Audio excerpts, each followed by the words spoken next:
The village of Okinia lived by the rhythm of the earth. When the cock crowed, men shouldered their hoes and disappeared into the red fields. At noon, the women's voices filled the air, bargaining in the market square.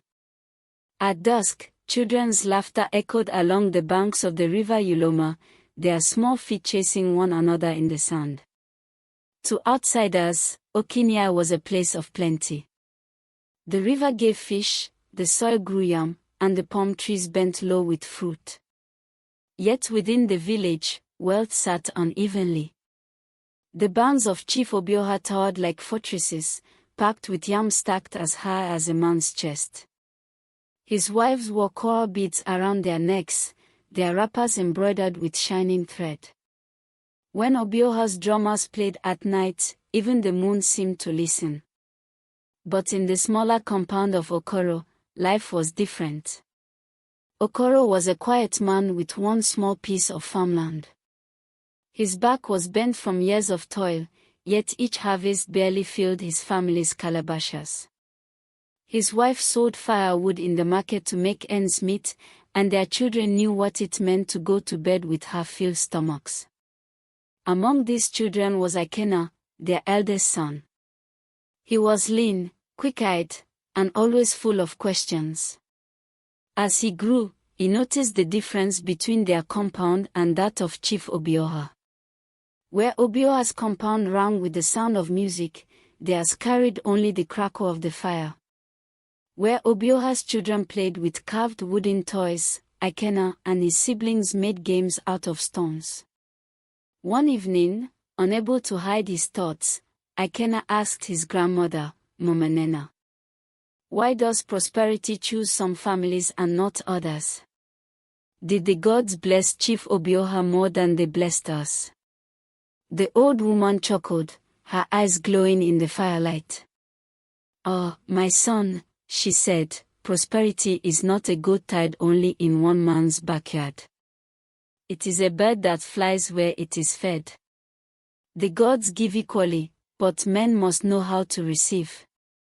Ikena frowned. "But we work hard, grandmother. My father tills the soil every day, yet our barn is never full." Mama Nena reached out and placed her wrinkled hand on his shoulder. Her voice lowered into the weight of a proverb. "A man who plants only yams will eat only yams. But a man who plants wisdom will harvest tomorrow, even when the rains fail." Her words sank deep into Ikena's heart, though he did not fully understand them yet. The rains arrived early that year, pounding the earth with silver spears. The village buzzed with activity, men cleared fields, women carried yam seedlings balanced on their heads, and youths competed to show their strength in digging mounds. Chief Obioha hired laborers to farm his vast land. Their songs rose as they walked, and the sound carried across Okinia like thunder. Ikena watched them from afar, envy burning in his chest. But instead of following his peers who chased after games or idled in the palm wine sheds, Ikena made a choice. He sought out Elder Oduak, the oldest farmer in the village. Elder Oduak lived at the edge of Okinia in a mud hut surrounded by creeping vines. His body was frail, his back curved, but his eyes shone with the sharpness of the river eagle. He was a man people respected, for he had farmed the land for more than 60 years and was said to know the secrets of the soil. "Elder," Ikena said, bowing low, "teach me how to plant like one who eats today and tomorrow. I want to understand how prosperity is grown." The old man studied him for a long while, then nodded. Many youths look for shortcuts to wealth. Few have the patience to learn. If you are ready to listen, the soil will teach you. And so, for weeks, Ikena followed the elder. He learned to test the earth with his fingers, to smell the soil for signs of fertility.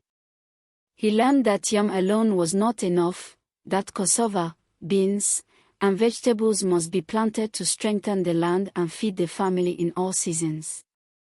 He learned that the first rain was not always the right rain, that one must wait for the heavy showers before planting yams lest the seedlings rot. As they walked, Elder Oduak spoke in Proverbs. The ant that buries its food does not fear tomorrow. The sun does not forget a small village. Prosperity comes to those who prepare. Ikenna listened, storing each word like treasure. Months passed. The sun rose and fell. Rain softened into dew. Under Ikenna's care, his father's small farm blossomed.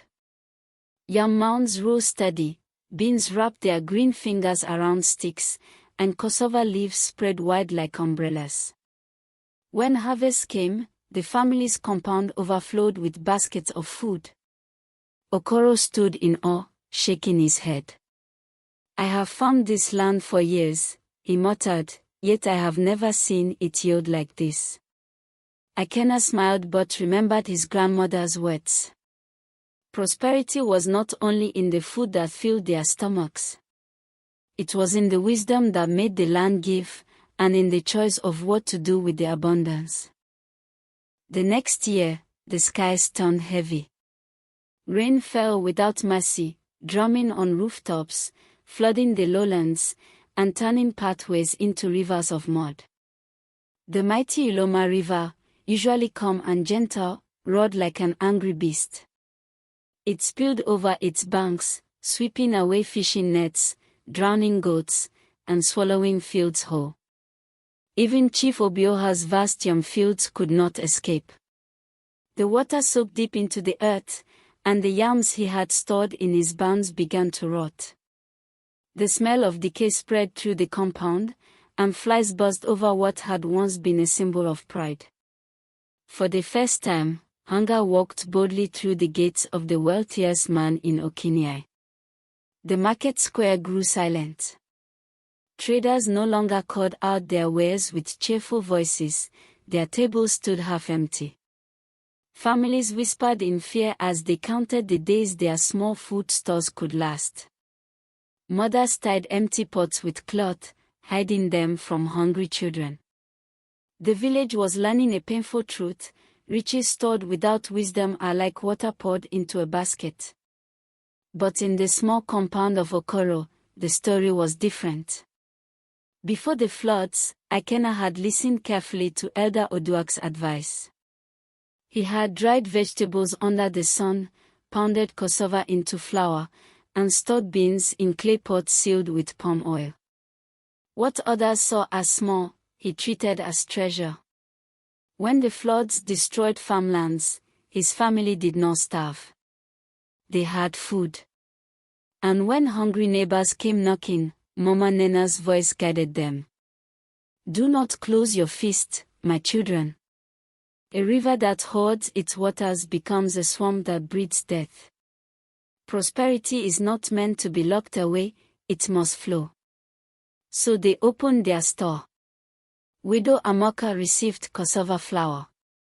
Hungry children ate from bowls of beans. Even the proud Chief Obioha came quietly one evening, humbled by hunger, to ask for food. Okoro hesitated, remembering the chief's arrogance. But Ikenna stepped forward, carrying a small bag of beans. "Chief," he said respectfully, "prosperity does not mock the hungry. Take, and may you remember that wealth kept in one man's barn is weak, but wealth shared among many hands is strong." The chief bowed his head, shame burning in his chest. Word spread quickly across Okinai. People marveled that Okoro's small compound had food when others with greater lands had nothing. Many asked Ikenna how he had done it. Instead of boasting, Ikenna gathered the youth under the shade of a great Eudora tree and began to teach. He showed them how to rotate crops, how to preserve food for lean seasons, and how to plant not only for today but for tomorrow. He repeated Elder Oduak's proverbs, passing on the wisdom he had received. The youth listened, their eyes wide. Soon, more and more families began practicing what they called the palm of plenty. They named it so because the palm tree never wasted. Its fruit gave oil, its fronds gave shelter, its sap gave wine, and its trunk gave timber. In the same way, true prosperity meant using every gift wisely and letting none go to waste. Seasons passed, and Okinyai changed. Hunger no longer terrorized them when the river misbehaved. Families worked together, shared knowledge, and stored food with wisdom. Even the poorest widow could count on support from her neighbors. Children grew strong, and the market square once again rang with laughter and trade. Chief Obioha, once the symbol of hoarded wealth, now became a supporter of community granaries, admitting his mistakes. He often repeated Ikena's words, "Wealth in one man's barn is weak, but wealth in many hands is strong." At the annual festival of Thanksgiving, the elders called Ikena before the people. The drums roared, the flute sang, and the air smelled of roasted yam and palm oil. The oldest elder, leaning on his staff, raised his voice. "Okinyai, today we celebrate not only the harvest of the land but the harvest of wisdom. We have learned that true prosperity is not measured by the height of bounds but by the strength of a community that shares. This young man has shown us the way. May our children and their children walk always in the palm of plenty." The crowd erupted in cheers. Women ululated, men clapped, and children danced in circles around Ikena. His father, Okoro, wept openly, pride flowing like a river through his eyes. As the festival drums beat into the night, Ikena looked up at the stars. He remembered Mama Nena's first words to him, "Prosperity is not only the harvest you gather, but the wisdom of planting, the patience of tending, and the generosity of sharing." Now he understood them fully. Prosperity was not something one man possessed, it was something a people created together. And so, like the river Uloma, prosperity flowed through Okinyai, not in one man's barn, but in the open palms of the entire village.